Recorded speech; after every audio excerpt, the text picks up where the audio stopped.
Unboxing करने वाले हैं हमारे डिलक्स क्लासिक दम्बोला। सो आप यहाँ पे देख सकते हैं 7+ एज के लिए होते हैं। आपसे 7 में से जो भी बड़ा है उस गेम को खेल सकता है और ये 1 से 4 प्लेयर्स खेल सकते हैं इसमें वन टाइम पे।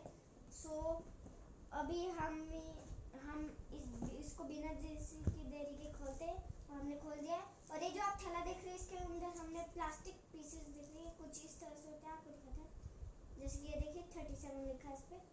ऐसे ही नंबर गेम बोर्ड होता है इसमें, वो सामान पे रखने होते हैं। मैं इसको रख दिया साइड। और अपने ये देखिए आप टिकट्स जो गेम खेलने में काम आते हैं, ये देख सकते हैं आप। देख सकते हैं आप टिकट्स। तो टिकट्स मैं साइड पे रख देता हूँ। और ये है हमारा गेम बोर्ड, जैसे कि आप देख सकते हैं।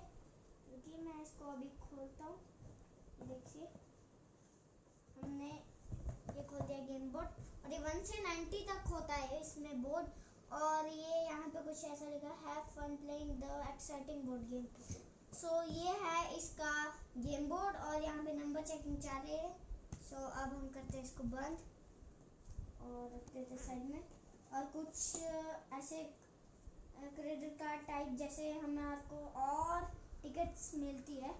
1 2 3 4 5 6 टिकट्स मिलती है हमारे को, सॉरी 7 मिलती है। तो आप यहाँ पे देख सकते हैं 7 टिकट्स। एक दिखा देता हूँ मैं आपको, देख सकते हैं। और ये है हमारी 2 टिकट्स इन्होंने खोल के रखी और ये 3 पेंसिल्स दी गई है। तो आज की अनबॉक्सिंग ये खत्म करते हैं। Good bye, tata, take care.